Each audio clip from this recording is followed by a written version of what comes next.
Hey guys, welcome back to my channel. This is Gabru Dev this side. और आज हम बात करने वाले हैं एक बहुत ही इंपॉर्टेंट कंपनी के बारे में। तो किसके बारे में बात करने वाले हैं हम लोग? तो आज हम बात करने वाले हैं कैपजेमिनी के रिक्रूटमेंट प्रोसेस के बारे में। हर एक चीज़ बता दूंगा, ठीक है। सारी चीज़ें डिस्क्रिप्शन में दे दूंगा, हर चीज़, हर एक स्टेप, कहाँ से पढ़ो, क्या पढ़ो, कितना पढ़ो, सब कुछ। पूरा वीडियो बस देखना, सब पूरा वीडियो देखना, हर एक चीज़ को बहुत ध्यान से सुनना और हर एक चीज़ को इम्पॉर्टेंट मान के चलना, समझ रहे हो? तो शुरू करते हैं आज का अपना वीडियो।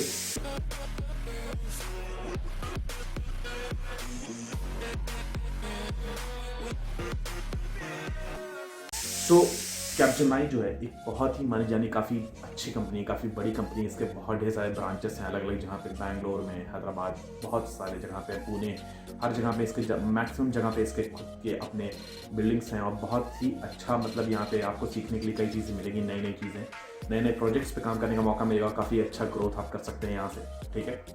इस समय जो मैं बात करने वाला हूँ वो बैच 2020 के लिए है, ठीक है। बट जो भी ये प्रोसेस है वो 2021 बैच के लिए भी सेम ही रहेगा। सो अभी जो मैं लिंक शेयर करूँगा वो स्पेसिफिकली 2020 के लिए रहेगा, बट आप प्रिपरेशन स्ट्रैटेजी सेम रहेगी, 2020 के लिए हो या 2021 के लिए हो, दोनों लोग के लिए सेम रहेगी, ठीक है। सो हम लोग ये वीडियो स्टार्ट करते हैं। सो इसमें कितने प्रोसेस होते हैं? 3 मेन प्रोसेस होते हैं वैसे, लेकिन फिलहाल इसको 5 टाइप में, 5 स्टेप्स में डिवाइड किया है कैपजेमिनी वालों ने, ठीक है। सो पहला जो सबसे इंपॉर्टेंट चीज रहेगा वो आपका होगा टेक्निकल असेसमेंट या स्यूडो कोड, ठीक है। और एक चीज याद रखना, हर एक राउंड एलिमिनेशन राउंड है। तुम एक भी राउंड में नहीं क्लियर कर पाए, आगे का सारे राउंड तुम नहीं दे पाओगे। तो आपको हर एक राउंड में एक मिनिमम क्राइटेरिया पार करना बहुत जरूरी है। पहला जो है आपका वो है स्यूडो कोड, ठीक है। तो स्यूडो कोड में क्या क्या चीजें पूछी जाती हैं, जैसे कि C++ के कुछ क्वेश्चन, DBMS हुए, OS हुए, और नॉर्मल आउटपुट क्वेश्चन, इन सारे तरह के सारे क्वेश्चन पूछे जाएंगे, ठीक है। दूसरा राउंड होगा आपका MCQ based English communication test, मतलब इंग्लिश के क्वेश्चन पूछे जाएंगे, जैसे कि सिनोनियम्स, एंटोनियम्स, वर्ब्स, उसके बाद छोटे छोटे पैराग्राफ्स पूछे जा सकते हैं, ठीक है। और प्रीपोजिशंस, फिलिंग टाइप के, जो fill in the blanks type के होते हैं, उस तरह की चीज़ें पूछी जा सकती हैं। तो इंग्लिश के ये सारी चीज़ें इंपॉर्टेंट रहती हैं, ठीक है। परेशान होने की कोई बात नहीं है, कुछ कुछ चीज़ों मैं यहाँ बता रहा हूँ वो तो ठीक है, बाकी मैं पूरा लिस्ट बना के डिस्क्रिप्शन में डाल दूंगा, आप वहाँ से जाके देख सकते हो और प्रिपरेशन कर सकते हो, ठीक है। तीसरा जो चीज़ रहेगा वो हमारा रहेगा गेम बेस्ड एप्टीट्यूड टेस्ट, ठीक है। गेम बेस्ड एप्टीट्यूड टेस्ट भी तुम्हारा बेसिक टाइप का गेमिंग से रिलेटेड चीज़ें ही पूछी जाती हैं, मतलब बेसिक रहता है, कोई बहुत ज़्यादा कठिन रहता है। समझ लो कि एकदम बेसिक टाइप का रहता है। उसका भी मैं डिस्क्रिप्शन में दे दूंगा, उसको भी आप जाके वहाँ पे देख सकते हो। कुछ कुछ एग्जाम्पल्स मैं बता दूंगा जो कि आपके लिए बेनिफिशियल रहेंगे, ठीक है। आगे हम बढ़ते हैं तो आता है बिहेवियरल कॉम्पिटेंसी प्रोफाइलिंग, ठीक है।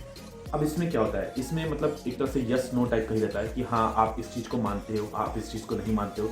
जैसे कि आप ऐसे सपोज करो, जैसे कोई क्वेश्चन पूछता है कि ऑफिस के बीच में क्या इंसान चाहे तो बीच बीच में ब्रेक्स ले सकता है ढेर सारे, तो आप इसको मानते हो कि नहीं मानते हो? तो मतलब नॉर्मल साइकोमेट्रिक टाइप का टेस्ट होता है ये, ठीक है। बट इसको भी बहुत ध्यान से देना चाहिए।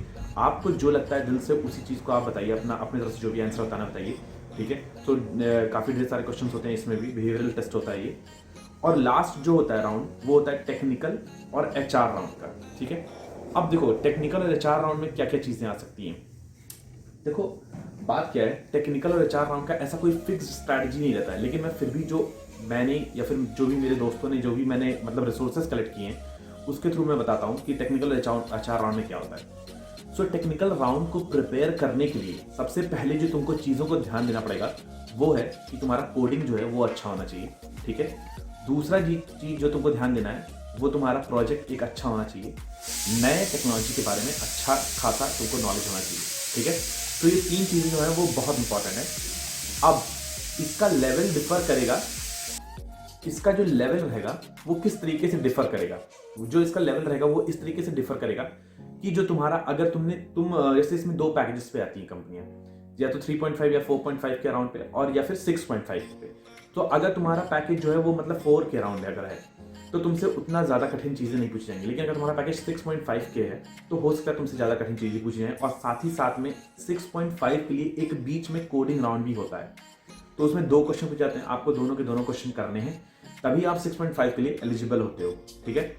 अगर आप उस समय नहीं हो पाते हो तो आप 4.5 के लिए जा सकते हो, कोई दिक्कत नहीं है। सो आपका ये 2 चीज़ें आपको ध्यान देनी है।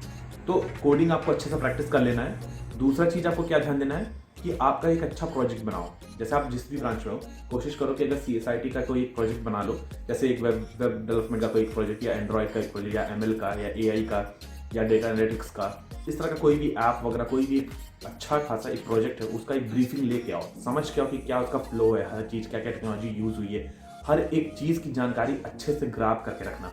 ठीक है, तो प्रोजेक्ट, कोडिंग, ये दो चीज़ें सबसे इंपॉर्टेंट। कोडिंग क्या क्या है? बेसिक कोडिंग क्वेश्चंस, जैसे कि एरे से, लिंक लिस्ट से, स्टैक से, क्यू से और स्ट्रिंग्स से, इस तरह के बेसिक्स क्वेश्चंस पूछे जाते हैं। जैसे कि मान लो एरे से पूछते हैं, तो तुमसे एरे से इस तरह के क्वेश्चन पूछे जा सकते हैं कि एक एरे है, उसमें डुप्लीकेट एलिमेंट्स है, उसको कैसे रिमूव करोगे, या फिर एक लिंक लिस्ट है, उसमें डुप्लीकेट एलिमेंट्स है, कैसे रिमूव करोगे। इस तरह के क्वेश्चन पूछे जा सकते हैं कोडिंग राउंड में भी और इंटरव्यू राउंड में भी पूछे जा सकते हैं।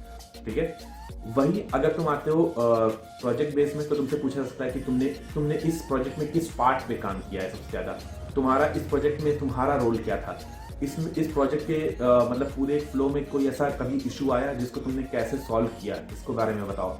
या फिर इस प्रोजेक्ट को तुम और ज़्यादा अपग्रेड कैसे कर सकते हो, तुम्हारा ये प्रोजेक्ट और लोगों के प्रोजेक्ट से अलग कैसे हो सकता है। तो इन सारी चीज़ों से रिलेटेड बातें पूछ सकते हैं। या फिर जैसे मान लो आपने वेब डेवलपमेंट में काम किया है, उसमें आपने Node.js पे काम किया है, तो Node.js के ऊपर कुछ कुछ छोटे छोटे क्वेश्चन पूछे जा सकते हैं। ठीक है, तो ऐसे प्रोजेक्ट के ऊपर होता है। फिर आप आगे जाते हो, आपका होता है HR राउंड। HR राउंड में नॉर्मल बिहेवियर क्वेश्चन ही पूछे जाते हैं, कभी कभी उसमें पजल्स वगैरह भी पूछे जाते हैं। तो बेसिक जो तुम्हारे जो भी चीज़ें रहती हैं, वो सारी चीज़ें पूछी जाएंगी तुम्हारे HR राउंड में। बेसिक तुम्हारा, जैसे कि तुम अगर इस पोजीशन पे होते तो क्या करते, कैसे डिफाइन करते, कोई अगर सिचुएशन दे दिया जाता है कि इस प्रोजेक्ट में अगर कोई चीज़ें इशू आ जाती हैं, कैसे सॉल्व करते, कैसे रिजॉल्व करते उस चीज़ को, कैसे आगे टैकल करते चीज़ों को, समझ रहे हो। तो इस तरीके से तुमको अपना पूरा एक अपग्रेड करते हुए सारी चीज़ों को लेके चलना है। तो ये सारी चीज़ें जो भी मैंने बताई हैं, इन सारी चीज़ों को मैं डिस्क्रिप्शन में डाल देता हूँ, आप वहाँ से जाके देखो, हर एक चीज़ को अच्छे से समझने की कोशिश करो। ठीक है, और बाकी इसी के साथ ये पूरा वीडियो जो है वो आपको काफ़ी हेल्पफुल रहेगा। मैं चाहता हूँ कि इसको आप शेयर करो अपने उन दोस्तों से, अपने उन लोगों से जिनको ज़रूरत है इस समय। डिस्क्रिप्शन में मैं कैपजेमिनी के 2020 बैच के लिए एक अप्लाई करने का लिंक भी देता हूँ, जाओ अप्लाई करो। इसी फरवरी में वो लास्ट डेट है इसका रजिस्ट्रेशन का। ठीक है, और फरवरी में ही मोस्ट प्रॉब्ली इनका राउंड शुरू हो जाएंगे, तो जाओ अप्लाई करो और एक ग्रैब करो, एक काफ़ी अच्छी अपॉर्चुनिटी। ठीक है, इसी के साथ अगर आप मेरे चैनल पर नए हो तो चैनल को सब्सक्राइब करना बिल्कुल मत भूलना, क्योंकि मैं एक वीडियो बनाता हूँ, काफ़ी मेहनत लगती है उस पर। अगर आप सब्सक्राइब करते हो तो मुझे काफ़ी अच्छा लगता है। ठीक है, क्योंकि आपको आगे के जो भी कंटेंट्स में डालने वाला हूँ वो काफ़ी इंपॉर्टेंट हो सकते हैं आपके लिए भी। तो मैं ये चाहता हूँ कि वो कंटेंट्स आप मिस ना करो, तो इसीलिए नोटिफिकेशन बेल साथ ही साथ में सब्सक्राइब करो, ताकि आपको वो सारे कंटेंट्स मिल सके। वीडियो को लाइक करना अगर आपको थोड़ा सा भी हेल्पफुल होता है, ठीक है, और शेयर करना ताकि और लोग की भी हेल्प हो सके। ठीक है, इसी के साथ ये मैं पूरा वीडियो एंड करता हूं अभी। ठीक है, तब तक के लिए स्टे ट्यून्ड, बी हेल्दी, जय हिंद।